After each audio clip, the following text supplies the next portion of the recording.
How to fix town to city crashing on Steam.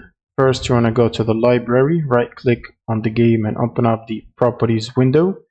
Then you will need to type under launch options -D3D11, or you can try -DX11 if the first one does not work for you. And then click on the installed files tab and then click on verify integrity of game files button and wait for this process to finish up.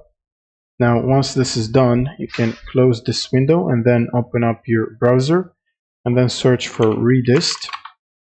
Click on the first link from Microsoft, scroll down to this table, and then make sure to download and install the 86 version and the 64 version for Windows.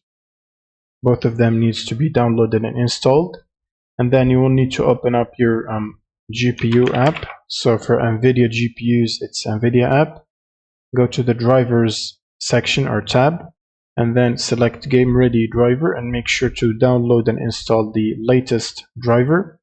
You can also try to reinstall it if you have the latest one already.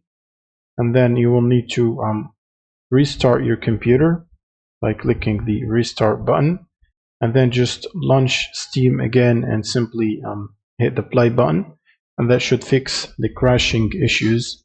Thank you guys for watching and subscribe.